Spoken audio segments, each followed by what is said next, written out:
안녕하세요. 한우리 초등부를 섬기고 있는 김영도 목사입니다. 오늘 우리에게 주시는 말씀을 통해 말씀의 소망을 찾으시고 순종의 삶을 살아가시는 저와 여러분 되기를 소망합니다. 오늘 말씀은 신명기 34장 1절에서 12절까지의 말씀입니다.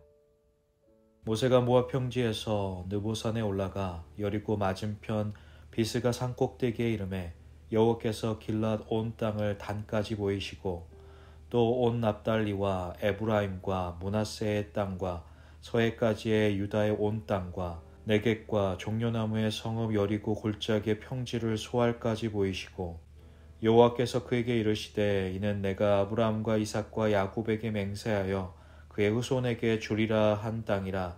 내가 내 눈으로 보게 하였거니와 너는 그리로 건너가지 못하리라 하시매 이에 여호와의 종 모세가 여호와의 말씀대로 모압 땅에서 죽어 벳볼 맞은편 모압 땅에 있는 골짜기에 장사되었고 오늘까지 그의 묻힌 곳을 아는 자가 없느니라. 모세가 죽었을 때에 나이 120세였으나 그의 눈이 흐리지 아니하였고 기력이 쇠하지 아니하였더라.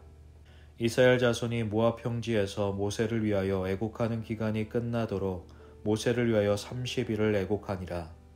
모세가 눈의 아들 여호수아에게 안수하였으므로 그에게 지혜의 영이 충만하니 이스라엘 자손이 여호와께서 모세에게 명령하신 대로 여호수아의 말을 순종하였더라.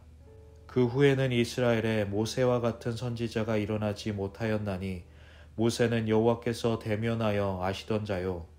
여호와께서 그를 애굽 땅에 보내사 바로와 그의 모든 신하와 그의 온 땅의 모든 이적과 기사와 모든 큰 권능과 위엄을 행하게 하심에 온 이스라엘의 목전에서 그것을 행한 자이더라. 오늘 말씀 34장은 신명기의 마지막 장이면서 모세의 오경의 마지막 결론을 이야기하고 있습니다. 1절에서 8절까지는 모세의 죽음을 다루고 있고요. 또한 9절에서 12절 말씀은 이제 모세가 아닌 후계자 여호수아가 새 리더가 되고 또한 이스라엘 역사상 모세가 어떠한 선지자인지를 회고하면서 말씀은 끝나게 됩니다. 오늘 말씀에서 특별히 모세의 죽음을 통해서 하나님께서 우리에게 무엇을 가르쳐 주시는지를 깨닫는 시간 되기를 소망합니다.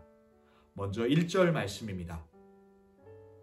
모세가 모압 평지에서 느보산에 올라가 여리고 맞은편 비스가 산 꼭대기에 이르매 여호와께서 길랏 온 땅을 단까지 보이시고, 하나님은 지도자의 직무와 또한 자신의 모든 유언을 끝마친 모세를 모압 평지 느보산에 데려가십니다. 그리고 이제 이스라엘 백성이 들어갈 그 가나안 땅들을 보여주시면서 이 땅이 바로 하나님께서 이스라엘 선조에게 말씀하셨던 바로 아브라함과 이삭과 야곱에게 약속하셨던 땅이라는 것을 상기시켜 주십니다. 하지만 하나님은 다시 한번 모세가 가나안 땅에 들어갈 수 없다라는 것을 말씀해 주십니다. 그 이유는 바로 무리바 물사건 가운데 모세가 하나님의 거룩함을 온전히 드러내지 못해서다라고 31장 2절 말씀에 또한 32장 51절 말씀에 계속해서 하나님은 말씀해 주셨습니다. 하지만 이 사건은 우리에게 더 깊은 교훈을 던져다 줍니다. 첫 번째로 모세는 하나님께 율법을 받았던 사람입니다. 다시 말하자면 율법을 상징하는 사람 바로 모세입니다. 하지만 율법이 결코 구원에 이르게 하지 못한다라는 것을 하나님은 보여주십니다.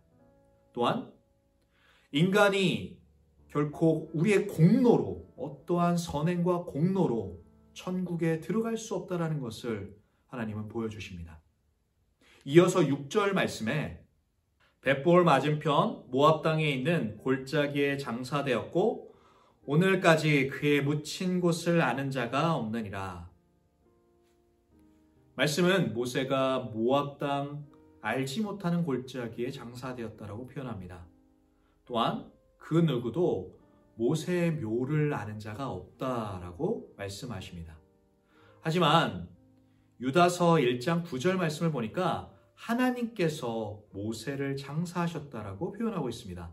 이것은 하나님이 천사장 미가엘을 시켜서 그를 인간이 알지 못하는 어느 곳에 장사했다라고 말하는 것입니다.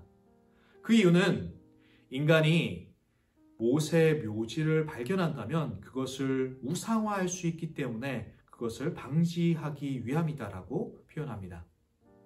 어떤 학자는 변화산의 사건에 예수님께 나타났던 엘리야와 모세를 볼 때 엘리야는 죽음을 경험하지 않고 승천했던 사람이고 예수님은 부활 승천하신 분입니다. 이것을 볼 때 모세 또한 승천의 가능성이 있지 않을까에 대한 이야기를 하고 있습니다. 제가 볼 때는 죽었거나 또한 승천한 것이 중요한 것이 아니라 모세의 죽음이 하나님의 온전한 순종을 나타낸다는 것이 더 중요하다고 생각합니다. 모세의 죽음은 바로 자신의 온전한 하나님에 대한 순종, 다시 말해서 자신이 아니라 하나님만을 온전히 영광 돌리는, 자신이 실패했던 그 무리바 물 사건 가운데 하나님의 거룩함을 온전히 드러내지 못했던 그 모습이 아니라 그의 마지막은 자신의 생명까지 드리면서 자신에게 죽음까지도 순종함으로써 하나님을 높이고 하나님께 영광 돌리는 일이었습니다. 7절 말씀을 보니까 그의 기력이 쇠하지 않았고 또한 눈이 쇠하지 않았다라고 표현하고 있습니다. 이것을 볼 때 더 사역할 수 있는 능력이 있지만 그의 욕심으로 가나안 땅에 들어가는 것이 아니라 하나님의 말씀으로 스톱하는, 죽음까지도 순종하는 모세를 볼 수 있는 것입니다. 우리는 마지막으로 10절 말씀을 함께 보도록 하겠습니다. 그 후에는 이스라엘에 모세와 같은 선지자가 일어나지 못하였나니 모세는 여호와께서 대면하여 아시던 자요. 모세는 이스라엘 역사상 참으로 위대했던 선지자였습니다. 그는 하나님을 직접 대면한 자였고 또한 하나님의 위엄과 그 권능을 이스라엘 백성 그 목전 앞에 행했던 자였습니다. 말씀에서 보니까 모세 이후에 이스라엘 안에서 모세와 같은 선지자가 없었다라고 말씀은 말합니다. 하지만 우리에게는 모세와 비교할 수 없는 선지자가 있습니다. 아니, 그분은 선지자이시면서 대제사장이시고 또한 우리의 왕이십니다. 바로 예수 그리스도십니다. 그분은 우리를 위하여 죽으시고 살아나셨습니다. 율법은 우리를 구원시킬 수 없지만 바로 예수 그리스도로 말미암아 우리가 구원을 받을 수 있습니다.